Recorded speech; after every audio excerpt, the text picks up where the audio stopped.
नमस्कार, आप देख रहे हैं टीएनपी न्यूज और मैं हूं आपके साथ आलोक शुक्ला। बीपीएससी विवाद को लेकर बिहार में बवाल मचा हुआ है। छात्र सड़कों पर हैं और फिलहाल बात बनती हुई नजर नहीं आ रही है। आज बिहार बंद का ऐलान किया गया, रेल रोकी गई, रोड को जाम किया गया। छात्र चाहते हैं कि परीक्षा दोबारा करवाई जाए क्योंकि परीक्षा के दौरान गड़बड़ झाला हुआ है। लेकिन बीपीएससी का कहना है कि 912 परीक्षा केंद्रों में से 911 पर परीक्षा सुचारू तरीके से करवाई है। पटना के गर्दनी बाग में मामले को लेकर छात्र प्रदर्शन कर रहे हैं और अब मामला बिहार की सड़कों से होते हुए सियासी गलियारों तक पहुंच चुका है। आरजेडी, कांग्रेस, सीपीआईएम जैसी पार्टियां छात्रों के साथ हैं। पूर्णिया से सांसद पप्पू यादव भी सरकार पर छात्रों की मांग पूरी करने के लिए दबाव बना रहे हैं, तो जन स्वराज पार्टी के संस्थापक प्रशांत किशोर धरने पर बैठे हुए हैं। सवाल तो यह है कि जब अगले साल बिहार में चुनाव होने हैं, उसके पहले छात्रों का मुद्दा केवल सियासी पार्टियों के लिए रोटियां सेकने तक तो सीमित नहीं रह जाएगा। साथ ही सवाल यह भी कि आखिर परीक्षाओं में गड़बड़ झाले को लेकर देश में कब तक प्रदर्शन होते रहेंगे? क्या इसका कोई समाधान नहीं है? और सबसे बड़ा सवाल यह कि क्या रेल रोकने और चक्का जाम करने से छात्रों का भला हो पाएगा? तो आज हम इसी पर चर्चा करेंगे, लेकिन उसके पहले आपको एक बार दिखा देते हैं कि आखिर बीपीएससी के छात्रों का क्या कुछ कहना है। छात्र है, उनके धरना लगातार बढ़ते जा रहे हैं। आपको बता दें कि आज 15वां दिन है और पूरे बिहार में चक्का जाम करने के आह्वान किया गया है। इनके साथ देने के लिए आपको बता दें प्रशांत किशोर और पप्पू यादव भी समर्थन में उतरे हुए हैं, लेकिन कुछ महिलाएं हैं, उनसे सीधे बात करने की कोशिश करेंगे। कब तक आप लोग की मांग पूरी नहीं होता है? कब तक आप लोग यहाँ बैठे रहेंगे? हम लोग यहाँ तब तक बैठे रहेंगे जब तक हमारी मांगों को पूरी ना की जाए, जब तक इन छात्रों को न्याय ना मिल जाए, इनकी आवाज को सुनी ना जाए। हमारा पहला मांग है, जिस तरीके से 70th बीपीएससी परीक्षा में धांधली की गई है, उस तरीके से बच्चों को न्याय देने में री एग्जाम का डिमांड हमारा। दूसरा डिमांड हमारा है कि 2015 में जो 7 निश्चय के तहत ये तय किया गया था कि बेरोजगारी भत्ता युवाओं को, जो युवा 18 साल से लेकर 35 साल तक के एज ग्रुप में है, उनको बेरोजगारी भत्ता दिया जाए। तीसरा हमारा डिमांड है कि पिछले 10 वर्षों से कोई भी जो कॉम्पिटिटिव एग्जाम होता है उसका पेपर बिहार में लीक होता ही होता है, उसकी जांच की जाए, अच्छे तरीके से जांच की जाए और उस जांच का ट्रांसपेरेंट रखा जाए। उस जांच का जो भी रिजल्ट आता है उसको आप व्हाइट पेपर के थ्रू जनता तक पहुंचाइए, स्टूडेंट को दिखाइए। चौथी जो हमारी है कि आप एक लोकतंत्र में रहते हुए एक लाठी तंत्र का इस्तेमाल कर रहे हैं। आपने लोकतंत्र को खत्म करके लाठी तंत्र को लागू कर दिया है, तो लाठी तंत्र करने वाले जो अधिकारियां हैं वो अधिकारी पे कार्रवाई हो। तमाम जो बच्चे हैं उनकी तमाम तरह की मांगे हैं, जिसको लेकर ये धरने पर बैठे हुए हैं। हम इसीलिए बैठे, हम अपने इंसाफ के लिए बैठे हैं। तो हम चाहते हैं कि हमको अपना हक मिल जाए, हम यहाँ से चले जाएं। और अगर आप सही है तो क्यों नहीं मुंह खोल रहे? आपको मुंह खोलना चाहिए ना। अगर हम गलत है तो आप बोलिए, क्यों नहीं बोल रहे? चुप्पी क्यों साधे हुए हैं? हम अपने हक के लिए बैठे हैं, ये नहीं कि पढ़े मेहनत हम करें और कोई 20 लाख पे सीट खरीद के ले जाए। अगर हमारे पास पैसा नहीं तो क्या हमारा हक नहीं है कि हम एग्जाम पास करें? और ये बिहार में आज से नहीं, जब से नीतीश सरकार है, ये धंधा बढ़ता जा रहा है। और हम इसीलिए कोई ऐसा नेता था जो हमारे साथ खड़ा हुआ और हमें ये हिम्मत मिली कि आज हम इस धरने पे बैठे हैं। आज तो आपके साथ प्रशांत किशोर और पप्पू यादव भी साथ देने के लिए आए। क्या इसको लेकर बताया जा रहा है कि ये राजनीतिक शिकार हो रहे हैं? जितने भी छात्र हैं राजनीतिक के शिकार होकर के, और ये जो बच्चे थे अब धरने से भटक रहे हैं। क्या हम लोगों के पास दिमाग नहीं है? हम लोगों के पास दिमाग नहीं है कि प्रशांत जी ने हमें बोला धरने में बैठ जाइए और हम बैठ गए। हम तो खुद दुखी हैं, हम खुद दुखी है इस चीज से कि री एग्जाम के लिए खुद चाहते थे, तो कोई तो था जो सहारा बना हमारा और हम आज इस धरने पे बैठे हैं। तो इसमें कोई राजनीति खेला नहीं है। जिनको ये लग रहा है तो उनको ये डर है कि हम कहीं ना कहीं गलत है और ये चीज इतना उभरा है तो इसीलिए उनको ये डर सता रहा है कि ये राजनीतिक खेल बन रहा है। लेकिन ये राजनीतिक खेल नहीं है। हम अपने अगर आप सच है तो आइए ना सामने, क्यों नहीं बोल रहे? क्यों आप जो बैठे हुए हैं? अगर आप सच है तो सामने आइए हमारे, क्यों नहीं बोल रहे हैं आप जब बोल रहे हैं कि ये राजनीति पकड़ रहा है, राजनीतिक दिशा ले रहा है, तो यही राजनीति का नहीं कर रहे हैं। जो सरकार है, सरकार के लोग कह रहे हैं कि राजनीति नहीं है, तो वही सरकार के लोग क्यों नहीं बच्चों के साथ वही राजनीति करने आ गए? आज अगर प्रशांत किशोर जी आए हैं तो क्यों नहीं? बाकी राजनेता नहीं थे? वो तो बिहार के नहीं थे, वो क्यों नहीं बच्चों के साथ खड़े हो गए इस प्रोटेस्ट में। आज 15 दिन से बच्चे इस ठंडी में मर रहे हैं, उनके लिए खाने का व्यवस्था, उनके लिए रहने का व्यवस्था, उनके लिए कंबल की व्यवस्था कौन करवा के दिया? प्रशांत जी करवा के दिए। देखेंगे तमाम जो बच्चे की मांगे हैं वो यहाँ पे खड़ी है, उस मांग को लेकर के उनकी मांगे हैं कि जिस तरह लगातार बच्चे पे लाठियां बरसाए जा रहे हैं, तब सरकार कहाँ है। लगातार सूचित साजिश के तहत बच्चों के, छात्रों के ऊपर लाठी बरसाए जा रहे हैं, महिलाओं के ऊपर छाती पड़े, और जब तक इनकी मांगे हैं वो पूरी नहीं होगा तब तक ये लोग धरने पे बैठे रहेंगे। कैमरा पर्सन ज्योति के साथ चंदन कुमार चंचल, TNP न्यूज पटना। आज हम इसी पर चर्चा करेंगे। दो अहम मेहमान अभी मेरे साथ यहाँ पर जुड़ चुके हैं। के त्रिपाठी मेरे साथ हैं, प्रवक्ता हैं जेडीयू के। त्रिपाठी जी बहुत स्वागत है आपका। इसके साथ ही शैलेंद्र सिंह है मेरे साथ, राजनीतिक विश्लेषक हैं। शैलेंद्र जी बहुत स्वागत है आपका। सबसे पहले त्रिपाठी जी आपसे जानना चाहेंगे, किसी साल विधानसभा के चुनाव बिहार में होने हैं, लेकिन उसी दौरान छात्रों का इस तरह का आक्रोश जब सड़कों पर आपको नजर आया, आपको क्या लगता है कि क्या सरकार को चिंता होनी चाहिए? क्योंकि जिस तरह से यहाँ पर आपने देखा कि पप्पू यादव पहुंचते हैं, बड़े बड़े आरोप लगाए जाते हैं और यह कहा जाता है कि सरकार सिर्फ और सिर्फ बच्चों को इस तरह से ठंड में ठिठुरता हुआ देख रही है। आंदोलन से कोई खास फर्क सरकार को पड़ नहीं रहा, क्योंकि सरकार को पहले से ही पता था कि पेपर लीक हो सकता है। देखिए आलोक जी, इसमें राजनीतिक पार्टियां अपनी रोटी सेक रही हैं। राजनीति छात्रों के साथ किया जा रहा है। छात्रों को आगे रख करके उन पे बंदूक चलाने की कोशिश विपक्ष भी कर रहा है और राजनीतिक पार्टियां भी कर रही हैं। जहां तक सवाल है माननीय नीतीश कुमार का संवेदनशीलता का, तो मैं आपको बताना चाहता हूं कि लगभग 20 वर्षों से वो बिहार के मुख्यमंत्री और वो सारे मुद्दों को संजीदगी से उसको सॉल्व करते हैं। चाहे वो महिलाओं का मुद्दा हो, चाहे वहां के विकास का मुद्दा हो, चाहे वहां घर नल की योजना की व्यवस्था हो। तो ये छात्रों के साथ ऐसा नहीं है। अब है क्या उसके अंदर कि सुप्रीम कोर्ट ने ये कहा है, एक डिसीजन है सुप्रीम कोर्ट का, कि अगर कोई परीक्षा किसी केंद्र पे हो जाती है गड़बड़ी, तो उस केंद्र की ही को कैंसिल किया जाएगा और कैंसिल करने के बाद उनकी परीक्षा दोबारा हो। छात्र ये कहते हैं कि छात्रों के पास एक सिर्फ है सेंटर जो आपके पटना का है, गांधी सभागार का है, और उस गांधी सभागार में जो घटना हुई उसकी परीक्षा वो कराने जा रहे हैं। लेकिन जब अब सुप्रीम कोर्ट ने क्या कहा है कि कुछ छात्रों के कहने से हम कोई अन्य छात्रों के भविष्य के साथ खिलवाड़ नहीं कर सकते हैं। ये नीट परीक्षा में लगा रहा, करीब 10-15 इससे ज्यादा उसकी हड़ताल चली है दिल्ली में। तो ये सवाल है कि भाई अगर 10-12 हजार छात्रों के साथ कहीं इंजस्टिस हुई है किसी बात को लेकर के, तो बीपीएससी उसकी परीक्षा कराने 4 तारीख को कराने जा रहा है। और इसमें लोग रोटियां सेक रहे हैं कि भाई 3.5 लाख नौजवानों के साथ अन्याय नहीं होगा क्या, जो परीक्षा दे चुके हैं, जो सफलता के चरण के अगले चरण पे हैं, तो आगे चल के मुख्य परीक्षा में बैठेंगे। तो ये समस्या तो है, लेकिन इस समस्या में जो राजनीतिक लोग हैं जिनके पास कोई मुद्दा नहीं है बिहार में चुनाव लड़ने का, तेजस्वी यादव के पास कोई मुद्दा नहीं है, और वो कांग्रेस के जो आजकल कांग्रेस के साथ चले गए हैं सम्मानित नेताजी हैं, सांसद हैं, तो इन लोगों के पास जब कोई मुद्दा नहीं रह गया है, नीतीश कुमार का कोई विकल्प आज किसी के पास नहीं है, तो उनके सवाल उठा रहे हैं कि नीतीश कुमार की ये गड़बड़ी। अरे भाई नीतीश कुमार कहाँ आते हैं? स्वायत्त संस्था है, बीपीएससी कोई किसी के पॉकेट में तो है नहीं। उसके चेयरमैन का अपॉइंटमेंट हो जाता है, तो चेयरमैन का तो देश तो संविधान से चलेगा भाई, देश तो अराजकता से नहीं चलेगा।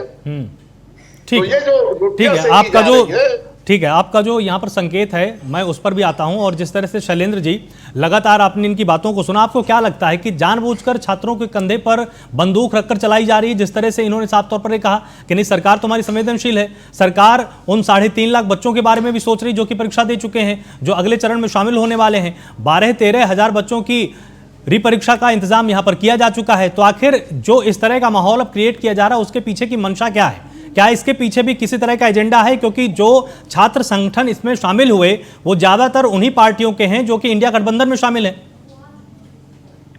देखिए आलोक जी, जो बिहार के नौजवान हैं, जो युवा हैं, उनके प्रति चाहे जेडीयू की बात करें या आरजेडी की बात करें, कोई भी गंभीर नहीं है। पिछले जो बीपीएससी का परीक्षा हुआ था उसमें भी बहुत बड़ा घोटाला धांधली हुई थी। आरा से कई लोग अरेस्ट हुए थे और कई जगह, अगर आप समझ रहे हो, बिहार में एक जिला है भोजपुर जिसका आरा है हेडक्वार्टर, तो वहां पे तो उसमें क्या है कि बखोड़ापुर के बीडीओ भी उसमें अरेस्ट हुए थे। तो इस तरीके की चीजें जब आए दिन हो रही हैं तो नीतीश कुमार जी सुशासन बाबू के नाम से जाने जाते हैं, लेकिन ऐसी चीजें अगर हो रही हैं, सारी अच्छी चीजों के लिए अगर क्रेडिट नीतीश कुमार जी को जाएगा तो बीपीएससी में हो रहे धांधली के जिम्मेवार भी उन्हीं को माना जाएगा और उनको इसकी जिम्मेवारी लेनी चाहिए। हमारे साथी जो जेडीयू के प्रवक्ता महोदय हैं, ये बोल रहे थे इनकी मजबूरी है कुछ भी बोलना कि जेडीयू का फेस को बचाव करना, लेकिन इस सर्दी के समय में और जो भी लड़कों का डिमांड है, डिमांड गलत नहीं है कि आपने अगर एक जगह भी कोई गलती की है तो संपूर्ण परीक्षा को कैंसिल करने में आपका जाता क्या है? आप सभी परीक्षार्थियों को दंड स्वरूप सबको पैसा दीजिए, किराया दीजिए, उनको दोबारा रहने खाने का इंतजाम कीजिए और उनसे दोबारा परीक्षा लीजिए। परीक्षा देने के लिए लड़के नहीं भाग रहे, लेकिन आप अगर दोबारा उनके खर्चे पे बोलेंगे तो क्यों आएंगे? वो आपकी व्यवस्था फेल हुई है, प्रशासन आपकी थी और संघ लोक सेवा आयोग और बिहार पब्लिक सर्विस कमीशन जरूर है, लेकिन फाइनली अथॉरिटी तो सरकार ही होती है, सरकार ही चेयरमैन नियुक्त करती है, तो सरकार इसकी जिम्मेवारी से कैसे भाग सकती है? और रहा लाठीचार्ज की बात, तो आरजेडी ने भी जबरदस्त लाठीचार्ज किया था पिछले समय जब इस पे हंगामा हुआ था, जब तेजस्वी यादव के नेतृत्व में लाठियां चलाई गई थी। वो उप मुख्यमंत्री थे और गृह मंत्री का चार्ज भी उनके पास था, और आज ठीक नीतीश कुमार जी के समय भी वही लाठियां भांजी जा रही हैं। और प्रशांत किशोर अगर उचित मुद्दे को लेकर के, राजनीतिक पार्टियों को तो चाहिए ही उचित मुद्दों के साथ खड़ा होना, तो प्रशांत किशोर आज अगर उचित मुद्दे लेकर के और स्टूडेंट्स के साथ खड़े हैं तो ये ऐसी राजनीति तो सकारात्मक राजनीति मानी जाएगी। ऐसे राजनीति को खराब तो नहीं बोला जा सकता है, और सभी पार्टियों को इस राजनीति में शामिल होना चाहिए, मैं तो यही कहूंगा। ठीक है त्रिपाठी जी, देखिए इनका तो ये कहना है कि भाई जो भी नेता आज मैदान में पहुंचे हैं उनकी तो यहाँ पर तारीफ होनी चाहिए, क्योंकि छात्रों की आवाज को तो ऊपर आपको उठाना ही पड़ेगा। लेकिन इसके साथ ही क्या आपको लगता है कि इसमें राजनीति अभी भी हो रही है? क्योंकि शैलेंद्र जी का तो कहना है कि अगर राजनीति हो भी रही है तो ये एक सकारात्मक राजनीति, इसका स्वागत करना चाहिए। देखिए आलोक जी, विपक्ष का काम है सरकार पे लगाना, लेकिन मैंने कहा ना कि ये संविधान से चलेगा भाई देश।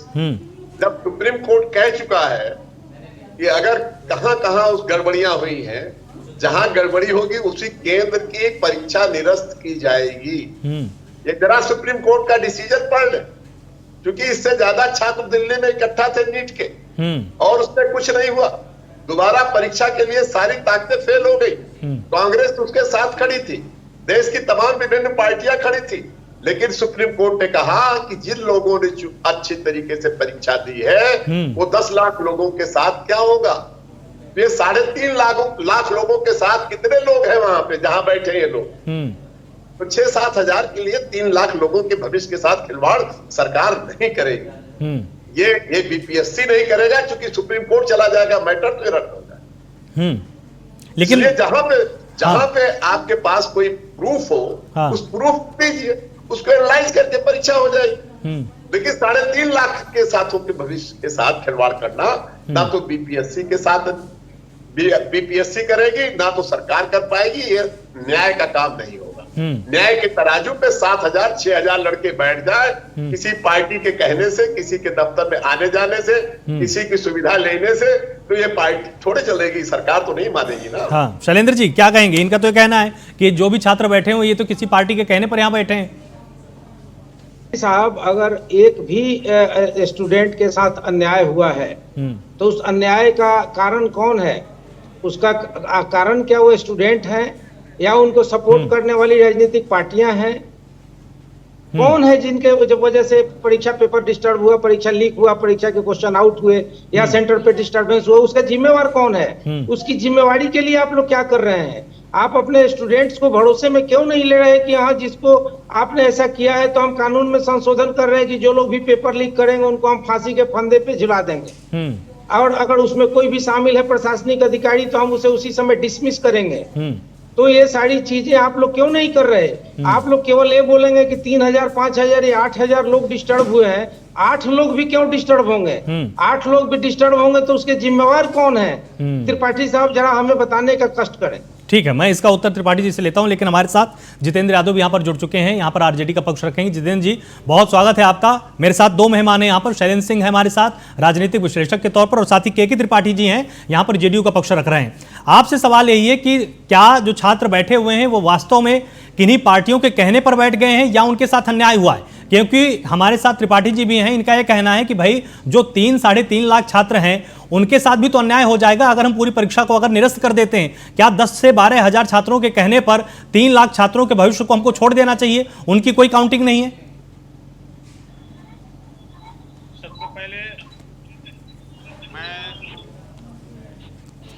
त्रिपाठी जी आ रहा हूं आपके पास, आ रहा हूं, इनका एक बार उत्तर आ जाए फिर आ रहा हूं आपके पास।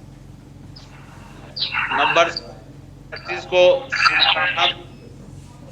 और कुमार के नाम से जाने वाले श्री कुमार मुख्यमंत्री बिहार, जिन्हें लोग नाम से भी देने लगे, तो आप हम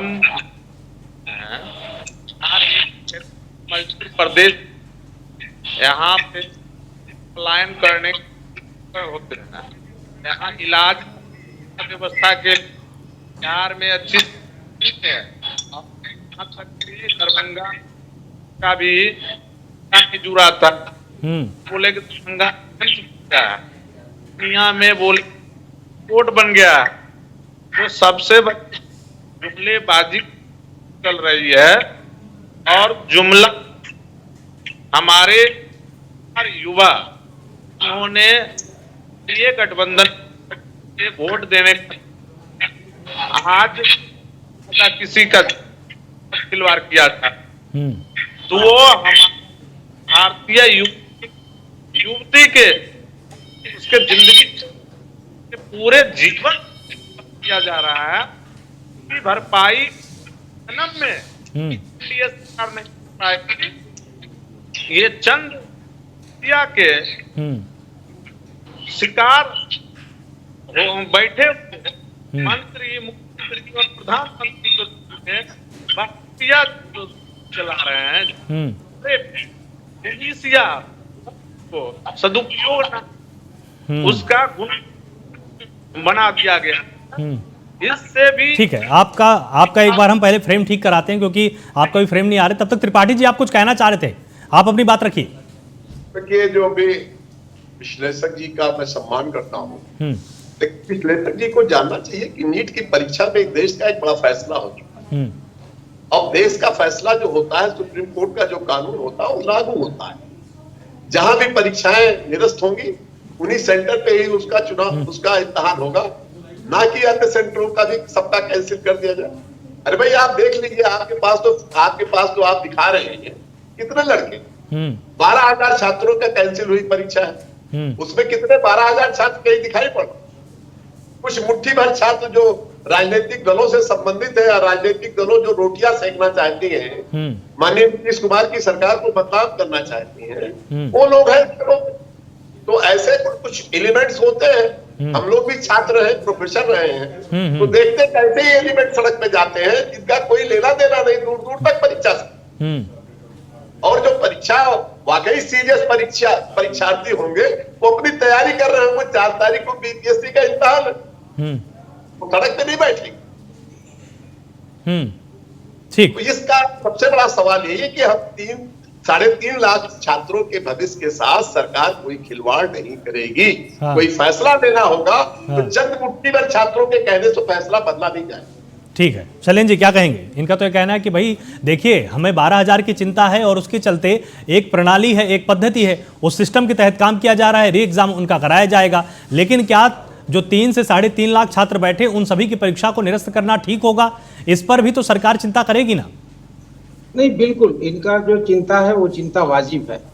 मैं इनके चिंता को समर्थन करता हूं कि 3.5 लाख लोगों के भविष्य के साथ 7,000 लोगों के भविष्य की तुलना नहीं की जा सकती। लेकिन 3,500 या 8,000 या 800 लोगों के भविष्य की चिंता भी तो इन्हें ही करनी है। मैं उस बात की बात कर रहा हूँ। 3.5 लाख लोगों की चिंता ये करें, लेकिन उसके साथ जो 8,000 लोग हैं या 7,000 या 13,000 कुछ गिनती ऐसे है जो मैं उसकी पुष्टि नहीं करता हूँ, उसकी पुष्टि तो सरकार ही करेगी। तो उनके जिम्मेवारी और उनके भाग के भविष्य के बारे में भी तो नहीं सोचना है। उनके साथ अन्याय क्यों हुआ, अन्याय किसने किया, और उस अन्याय की भरपाई करने की योजना क्या है सरकार की? क्या उनको फिर से दोबारा एग्जाम ले लेना और बाद बाकी सब लोग को क्लीन चिट दे देना, यही इसका न्याय होगा? तो इसके लिए एक बृहद इनके पास क्रियान्वयन करने के लिए कार्यक्रम होना चाहिए, उसपे इनके चर्चा होनी चाहिए। इनके लोग बहुत काबिल हैं, वो लोग चर्चा करें कि जो लोग भी इस टाइप की घटना करते हैं, इस टाइप की जो भी जिम्मेवार लोग हैं जो कि क्वेश्चन पेपर लीक करते हैं या किसी भी प्रकार की असुविधा करते हैं, कदाचार करते हैं, उनके खिलाफ कार्रवाई होनी चाहिए। और रह गई, अभी आरजेडी के प्रवक्ता कुछ बोल रहे थे, तो आरजेडी के प्रवक्ता के पास और आरजेडी के पास कोई नैतिक अधिकार ही नहीं है कि किसी प्रकार के घपले घोटाले के ऊपर या किसी भ्रष्टाचार के ऊपर बात कर सके। इनके यहाँ तो बड़ी सहूलियत का समय होता था कि जमीन दे दो और नौकरी ले लो। बीपीएससी हो, दरोगा की नौकरी हो, शिक्षक की नौकरी हो, बड़े स्मूथली तरीके से इनके यहाँ होता था कि हाँ जमीन हमें लिख दो किसी और नाम से, जिसको कि बेनामी संपत्ति बोलते हैं, और नौकरी ले लो। जिसके केस में इनके सारे मुखिया से लेके सारे अरेस्ट होने की नौबत आ रही है। इनकी दिल्ली में एक पुष्पांजलि फॉर्म में एक फार्म हाउस भी इन्होंने उसी तरीके से किसी से ले रखा था, वो अभी सीज किया है ईडी ने। तो इस तरीके से इन लोगों के पास तो बोलने का कुछ हक नहीं है। लेकिन मेरे सारे तीखे सवाल जेडीयू से इसलिए हैं कि नीतीश कुमार जी के ऊपर किसी भी तरीके के भ्रष्टाचार के आरोप कभी नहीं लगे। और उनकी छवि ये तो देखिए सरकारों के बीच का एक तुलनात्मक अध्ययन हो गया। मैं आपसे एक चीज यहां पर जानना चाहूंगा कि इस बात की संभावना कितनी प्रबल है कि जानबूझकर 2025 के चुनाव को ध्यान में रखते हुए कि बिहार में सत्ता परिवर्तन का, क्योंकि देखिए चुनाव होने वाला है, उसको ध्यान में रखते हुए कहीं इस पूरे एक आंदोलन को राजनीतिक आंदोलन में तब्दील तो नहीं किया जा रहा है? क्योंकि कई उदाहरण है हमारे पास। आपको याद होगा उत्तर पूर्व का एक राज्य था जहां पर एक पार्टी बनती है जो कि छात्रों ने मिलकर बनाई, और उन्होंने आगे चल के इतना बड़ा आंदोलन खड़ा किया कि उस पार्टी का नेता मुख्यमंत्री बन गया। बांग्लादेश में आप देखिए सरकार को वहां पर छात्र बदल देते हैं। तो क्या इन मॉडलों को ध्यान में रखते हुए इस तरह के आंदोलन को हवा दी जा रही है? इसकी कितनी संभावना है? देखिए, आप जो असम गण परिषद की बात कर रहे हैं जिसके मुख्यमंत्री प्रफुल्ल कुमार महंती बने थे, लेकिन वैसी कोई संभावना बिहार में नहीं दिख रही है और बिहार में उस प्रकार का जनाक्रोश नहीं है। और रही बात राजनीति की, तो निश्चित रूप से चुनाव का मौसम है तो राजनीतिक दल उसका लाभ लेना चाहेंगे और उसका लाभ लेना चाहिए भी। हर राजनीतिक दल अपना हर मौके का लाभ उठाना चाहता है, लेकिन वो लाभ देने की स्थिति अगर बनाई है जेडीयू ने और भारतीय जनता पार्टी शासित सरकार ने, तो इसके जिम्मेवारी से जेडीयू और भारतीय जनता पार्टी भी बच नहीं सकती। क्योंकि आपने ऐसा माहौल ही क्यों बनाया कि किसी को राजनीति करने का मौका मिल गया।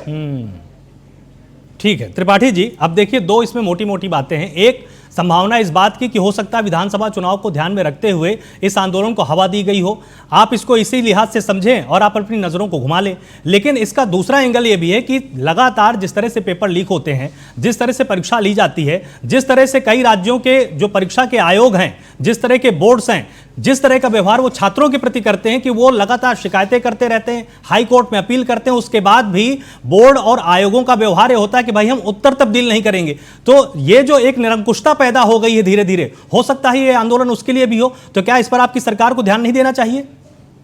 आलोक जी, निश्चित रूप से स्वच्छता में थोड़ी सी गिरावट जरूर आई है, क्योंकि इस तरीके के पहले घटनाएं नहीं हुआ करती। लेकिन आज दौर सोशल मीडिया का दौर, और सोशल मीडिया के साथ जो नैतिक बल है, लोगों का नैतिकता है, जो चाहे वो केंद्र है, वो जो बनाए जाते हैं केंद्र, वो सब प्राइवेट कॉलेजेस के होते हैं।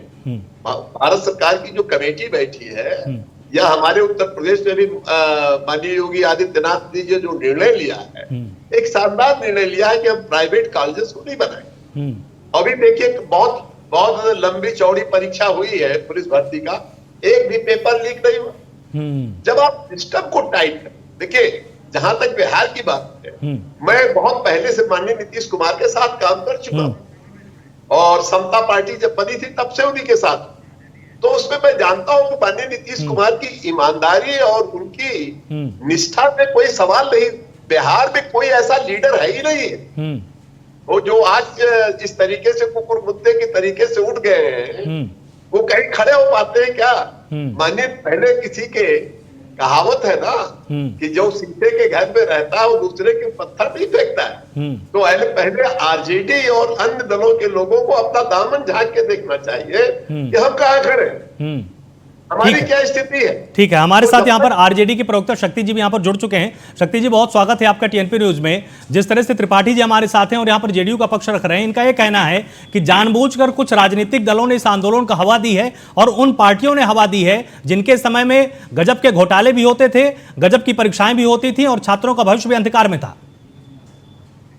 देखिए, किन किन घोटालों की चर्चा तो बाद में कर लीजिएगा, उस पर भी मैं तैयार रहता हूँ। सवाल है कि अभ्यर्थियों के मांग का, बिहार के अभ्यर्थी ने मांग की री एग्जाम, 7 दिन तक लगातार वो धरने पे बैठे थे, संज्ञान किसी ने नहीं लिया। लेकिन जब बात नेता प्रतिपक्ष तक गया और लोगों ने गुहार लगाई तो आकर के उन्होंने नैतिक समर्थन गदरी बाग में किया।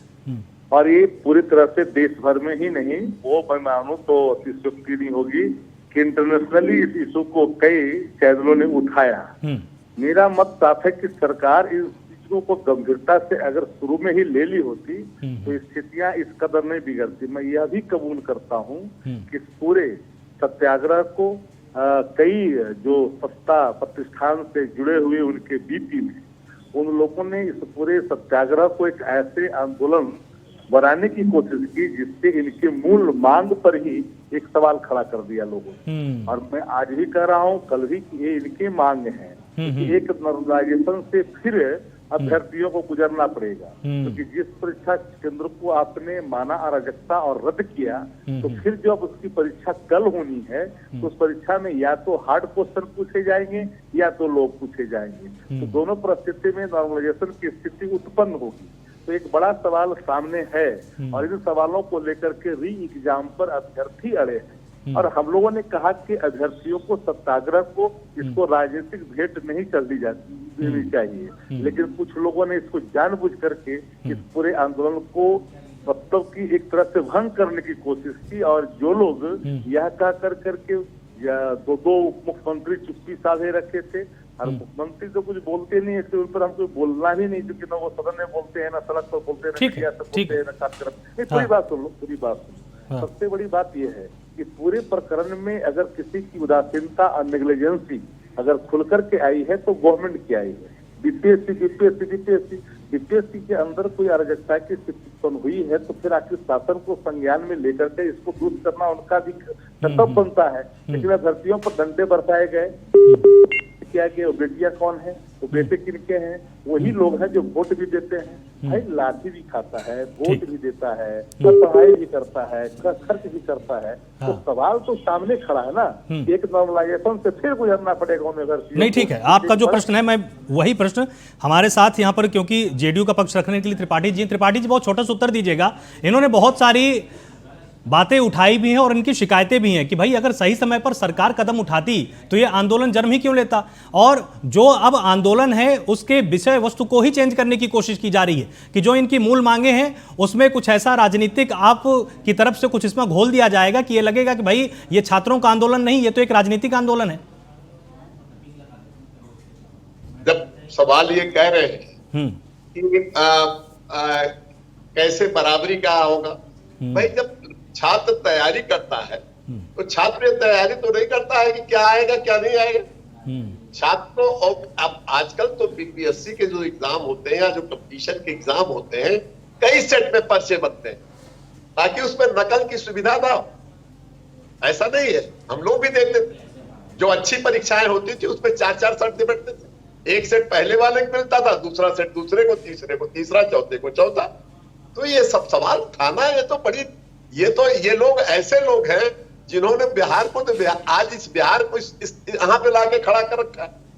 अरे बिहार, अच्छे लोग वहां पैदा होते थे, अच्छी शिक्षा वहां होती थी। आज शिक्षा के नाम पे क्या है आप देख रहे हैं। कुछ चंद छात्रों के कहने से क्या 3.5 लाख के भविष्य के साथ कौन खिलवाड़ कर देगा। आप हो जाइए, आप न्याय की कुर्सी ठीक है। बहस लंबी है और इसमें तर्क और वितर्क भी निश्चित तौर पर सभी के पास हैं, लेकिन क्योंकि छात्रों से जुड़ा हुआ मसला है, इसलिए इसमें गंभीरता से विचार करने की जरूरत है। आप सभी मेहमानों का बहुत बहुत शुक्रिया मेरे साथ इस चर्चा में जुड़ने के लिए। और जिस तरह से छात्रों की मांगे हैं, उन मांगों पर विचार होना चाहिए और छात्रों की जायज या नाजायज मांगों को लेकर उनके साथ बैठकर चर्चा करना ही बहुत जरूरी हो जाता है। क्योंकि आज अगर छात्र ने सरकार के लिए, लोकतंत्र के लिए या संविधान के लिए कुछ अपने मन में ठान लिया तो निश्चित तौर पर वही उसकी विचारधारा बन जाएगी। इस बात का ध्यान हमेशा राजनेताओं को रखना चाहिए, क्योंकि इन्हीं छात्रों में से कई ऐसे छात्र होंगे जो आपके देश को आगे लेकर जाएंगे, आपकी विरासत को आगे बढ़ाएंगे। इस बात को ध्यान में हमेशा रखना चाहिए। जुड़े रहिए टीएनपी न्यूज के साथ। नमस्कार।